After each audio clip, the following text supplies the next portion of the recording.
क्या अखिलेश यादव अब पीडीए से आगे पीडीए प्लस की तरफ बढ़ रहे हैं? क्या अब पीडीए के अलावा पीडीए से आगे बढ़कर अखिलेश यादव इसमें ब्राह्मणों को भी शामिल कर सकते हैं? आखिर ब्राह्मणों के उत्पीड़न पर आज कैसे अखिलेश यादव ने एक प्रेस कॉन्फ्रेंस बुलाई और ब्राह्मणों को लेकर क्या कहा है?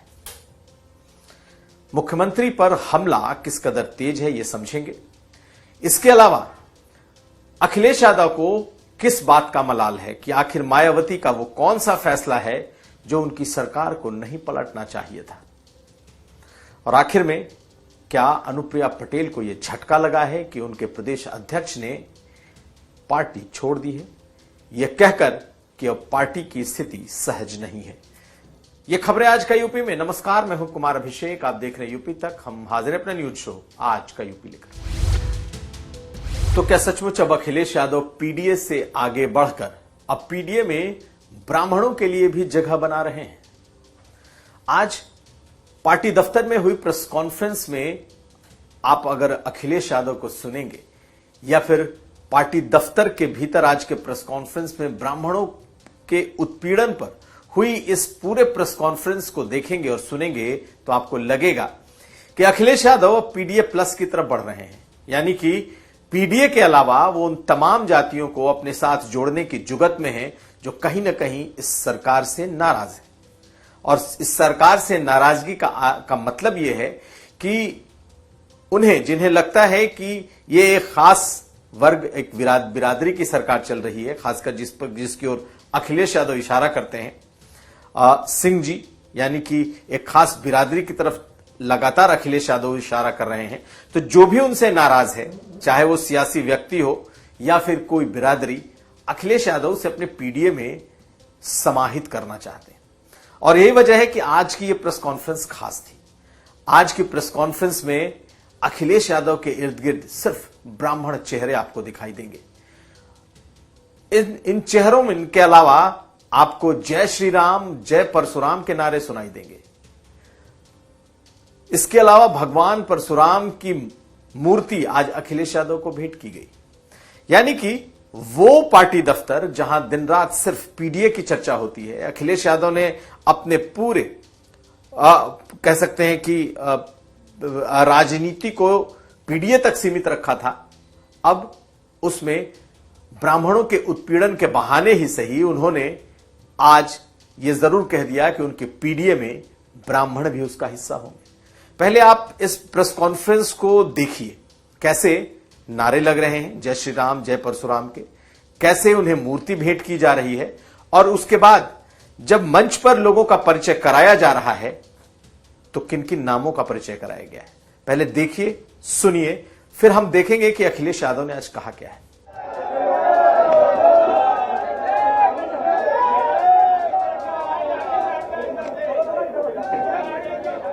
दरअसल इस प्रेस कॉन्फ्रेंस का मकसद था अखिलेश यादव के सामने ब्राह्मणों पर हो रहे उत्पीड़न के जरिए उन तमाम चेहरों को सामने लाना जो कहीं ना कहीं इस सरकार से खफा हैं। कुछ लोगों की कस्टोडियल डेथ हुई है, उनके परिवार सामने आए। कुछ लोग जो ब्राह्मण बिरादरी में हैं लेकिन सरकार से इसलिए नाराज हैं क्योंकि इस सरकार में कहीं ना कहीं उनके साथ अन्याय हो गया। और ऐसे लोग जो लगातार इसके लिए सपा प्रमुख को अप्रोच भी करते रहे। और हाल के दिनों में हरिशंकर तिवारी, जिनका हाता गोरखपुर में बेहद मशहूर है, उनके परिवार पर जो ईडी की कार्रवाई हुई, जो गिरफ्तारियां हुई, उन तमाम लोगों को समेटते हुए आज ये प्रेस कॉन्फ्रेंस बुलाई गई थी। और अखिलेश यादव ने इसमें दो बातें भी कही, हाता नहीं भाता और जो तिलक लगाता है वो भी नहीं भाता। तो आप पहले सुनिए किस तरीके से एक एक करके उन ब्राह्मण परिवारों का परिचय कराया गया जिनके या तो भाई की कस्टोडियल डेथ हुई है, जिनके परिवार के को पुलिस ने मारा है, और अखिलेश यादव ने कैसे अपने बयानों के जरिए इन परिवारों के वे संवेदनाओं को छुआ है। अगर निष्पक्ष कार्रवाई होती तो शायद हम यहां जितने लोग बैठे प्रेस में नहीं बैठते, ना आपसे बातें कर रहे होते। उन्हें हाथा नहीं भाता, तिलक नहीं लुभाता। बोलते बोलते अखिलेश यादव ने कहा कि मुख्यमंत्री योगी आदित्यनाथ ओसीएम हैं और उनके साथ 2 डीसीएम हैं। ये ओसीएम इसलिए कह रहे हैं क्योंकि ये आउटगोइंग चीफ मिनिस्टर हैं और 2 डीसीएम साथ साथ हैं, और जो भी अन्याय हो रहा है वो इसीलिए हो रहा है क्योंकि अखिलेश ने कहा कि अब ये जा रहे हैं इसलिए हो रहा है। तो अखिलेश का ये तंज है, अखिलेश का ये ह्यूमर है पॉलिटिकल, आप इसे भी सुनिए। लेकिन ब्राह्मणों को लेकर उन्होंने क्या कहा है ये सबसे अहम है कि कैसे उनके पीडीए का एक अहम हिस्सा अब ब्राह्मण बिरादरी भी है। क्या ये उनके पीडीए को ये बात पचेगा? पहले सुनिए अखिलेश यादव ने कहा क्या है। वो ओसीएम है, आउटगोइंग सीएम, इसलिए अन्याय ज्यादा हो रहा है, इसलिए न्याय नहीं मिल रहा है। 2 डीसीएम भी हैं, डिप्टी सीएम। दरअसल पिछले कुछ दिनों से अखिलेश यादव लगातार मुख्यमंत्री योगी आदित्यनाथ पर सीधे हमले कर रहे हैं, और खासकर एक खास जाति और बिरादरी को लेकर। जब से करनी सेना का तांडव सामने आया है उसके बाद से तो अखिलेश के हमले बिल्कुल खुले हुए हैं, और इसी हमले में उन्होंने अब ब्राह्मणों के मुद्दों को भी जोड़ दिया है। यानी कि हर तरीके से मुख्यमंत्री योगी आदित्यनाथ को अलग थलग करना, वो बिरादरी जो मुख्यमंत्री की बिरादरी है यानी कि जाति, अखिलेश यादव को लगता है कि उन्हें टारगेट करके वो बीजेपी के समर्थक कुछ जातियों को अपनी तरफ कर सकते हैं। लेकिन क्या ब्राह्मण बीजेपी का साथ छोड़ेगा? अखिलेश यादव ने जिस तरीके से अपना नया समीकरण बनाया है, जिस तरीके से उन्होंने पीडीए बनाया है, और पीडीए में पिछड़ा, दलित और अल्पसंख्यक के अलावा उन्होंने किसी और के लिए जगह नहीं रखा। हालांकि वो उसमें पिछड़ा, दलित और अल्पसंख्यक की जगह आधी आबादी, अगड़े कई बार कह चुके हैं। लेकिन पीडीए के साथ साथ आज उन्होंने जब ब्राह्मणों को जोड़ा है तो ऐसा लगता है कि वो सरकार के मुखिया और खासकर के बीजेपी में योगी आदित्यनाथ के कद और उनकी सियासत को कहीं ना कहीं सिर्फ चैलेंज नहीं कर रहे, उन्हें एक सीमित दायरे में रखना चाहते हैं। क्या होगा ये तो आगे की बात है, लेकिन पीडीए के बाद पीडीए प्लस और पीडीए में ब्राह्मणों का साथ, यह सियासी तौर पर क्या अखिलेश यादव को के लिए आसान होगा? क्या बड़ी तादाद में ब्राह्मण उन्हें वोट करेंगे? ये सब सवालों के घेरे में है। लेकिन कहते हैं कि अखिलेश यादव हर बार चुनाव के समय, चुनाव के पहले जरूर सभी जातियों को साधने की कोशिश भी करते हैं। 2022 के पहले भी उन्होंने परशुराम सम्मेलन किए, ब्राह्मणों को जोड़ने की कोशिश भी की थी, लेकिन शायद उनको उसका उतना फायदा नहीं मिल पाया। क्या अब ब्राह्मणों का अलग से प्रेस कॉन्फ्रेंस बुलाकर आने वाले वक्त में उनके सम्मेलन करके क्या वो पीडीए में उन्हें जोड़ पाएंगे, या फिर पीडीए का एक बड़ा तबका उनसे ही नाराज हो जाएगा? खैर, अखिलेश यादव इस बात के लिए तैयार हैं कि वो किसी सूरत में कम से कम उनका अपना जो वोट बैंक, वोट बेस बन रहा है पीडीए, उसकी कीमत पर किसी और बिरादरी को साथ लाएंगे ऐसा नहीं लगता। लेकिन जो नाराज है सरकार से, उन्हें जोड़ने की हर मुमकिन कोशिश दिखाई दे रही है। अगली खबर। तो अखिलेश यादव का राजा भैया पर गुस्सा कम नहीं हो रहा है। एक दिन पहले जो उन्होंने प्रेस कॉन्फ्रेंस की थी, उस प्रेस कॉन्फ्रेंस में अखिलेश यादव ने अपनी पार्टी के उस पुराने फैसले पर नहीं टिके रहने के लिए उन्हें मलाल है। हालांकि वो फैसला मायावती का लिया हुआ था, और वो फैसला राजा भैया के बारे में था। राजा भैया से के बारे में कोई भी सवाल यूं तो अखिलेश यादव उस सवाल को छोड़ देते हैं या कुछ वन लाइनर टिप्पणी कर जाते हैं।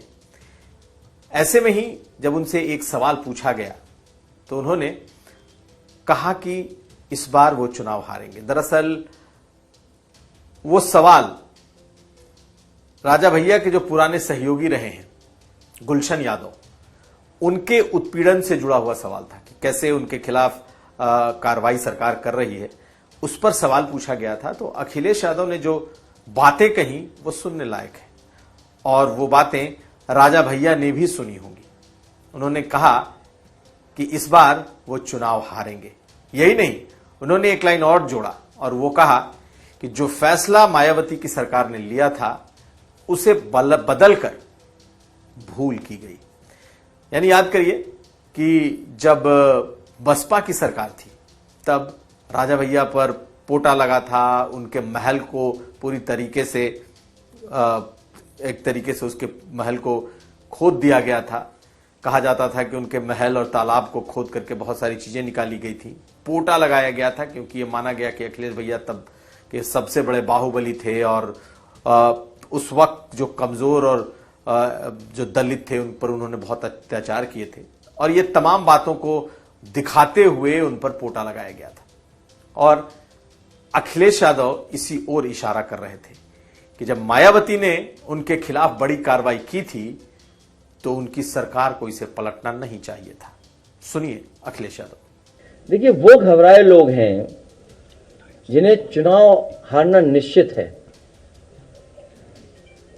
चुनाव हारेंगे वो लोग जो एफआईआर लिखा रहे हैं, वो चुनाव हारेंगे। उन्हें कोई भी गणित चुनाव नहीं जिता सकता है।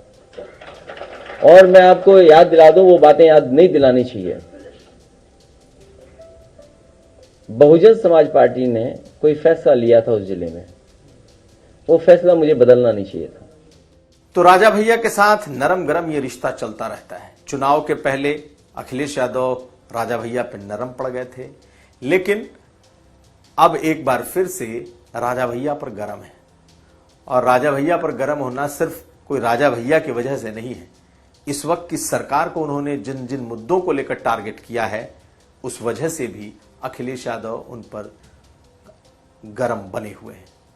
तो उसी की एक ये बानगी थी कि कैसे मायावती के उस दौर को भी उन्होंने याद कर लिया जब राजा भैया पर पोटा लगाया गया था और उन्होंने कहा कि इसे बदलना गलती थी। अगली खबर। और अब बात अनुप्रिया पटेल की पार्टी अपना दल एस की। जी हां, अपना दल एस के भीतर भी बगावती सुर सुनाई देने लगे हैं। दरअसल अपना दल एस यानी कि अनुप्रिया पटेल की पार्टी के प्रदेश अध्यक्ष ने एक झटके में ही अचानक से न सिर्फ प्रदेश अध्यक्ष के पद से बल्कि पार्टी से भी इस्तीफा दे दिया। उन्होंने पार्टी भी छोड़ दी, प्रदेश अध्यक्ष का पद भी छोड़ दिया। किसी भी पार्टी का, जो कि प्रदेश की तीसरे नंबर की जो पार्टी है, उस पार्टी के अध्यक्ष का अचानक एक प्रेस कॉन्फ्रेंस करना, अपने कुछ सहयोगी और साथियों के साथ प्रेस कॉन्फ्रेंस करना और फिर पार्टी छोड़ देना, ये चौंकाने वाली बात है। तो राजकुमार पाल, जो कि अपना दल एस के प्रदेश अध्यक्ष थे, काफी वक्त से प्रदेश अध्यक्ष थे, उन्होंने अचानक ही प्रतापगढ़ में एक प्रेस कॉन्फ्रेंस की अपने साथियों के साथ और कह दिया कि वो प्रदेश अध्यक्ष का पद छोड़ रहे हैं, पार्टी छोड़ रहे हैं। वजह, उनकी सुनी नहीं जाती, संगठन में उनकी चलती नहीं है, उनके लोगों को ह्यूमिलिएट किया जाता है और तो और अध्यक्ष का कोई काम बचा नहीं है, सब काम आशीष पटेल खुद ही करते हैं। ये तमाम आरोप लगाते हुए राजकुमार पाल ने पार्टी भी छोड़ दी, अध्यक्ष पद भी छोड़ दिया। यानी कि एक तरीके से अनुप्रिया पटेल की पार्टी को यह झटका है। सुनिए क्या कहा है राजकुमार पाल ने। कुछ महीनों में मैं अपने हर कार्यक्रम में उपेक्षात्मक रवैया और मेरा शोषण जो मुझे दिखने लगा और भविष्य भी मेरा अंधकार में दिखने लगा, और जो नेता, जो मुखिया दल का अपने कार्यकर्ता का भविष्य उज्जवल न देखना चाहे, तो वहां से श्रेयस्कर यही है कि उस दल को छोड़ करके हट जाना चाहिए। इसलिए मैंने इस्तीफा दे दिया। लेकिन पार्टी छोड़ते हुए उन्होंने दो बातें कही कि सोनेलाल पटेल के सपनों को कुचला जा रहा है और दूसरा ये कि पार्टी बाबा साहब भीमराव की अंबेडकर की नीतियों से भटक गई है। यानी आने वाले वक्त में उन्होंने ये इशारा कर दिया कि वो किस तरफ जाएंगे। ये तो उन्होंने नहीं कहा कि वो कहां जा रहे हैं, लेकिन जानकार बताते हैं कि राजकुमार पाल और उनके समर्थकों का, जिसमें ज्यादातर अल्पसंख्यक प्रकोष्ठ के उनके पदाधिकारी हैं, उनका अगला ठिकाना समाजवादी पार्टी भी हो सकती है। तो यह था आज का यूपी। हम कल फिर हाजिर होंगे। आप हमें दीजिए इजाजत। देखते रहिए यूपी तक। आपको हमारा यह कार्यक्रम कैसा लगा जरूर लिखिए। अगर हमारा वीडियो पसंद आए तो लाइक करिए, शेयर करिए और जो सब्सक्रिप्शन का बटन है उसे जरूर दबाइए। नमस्कार।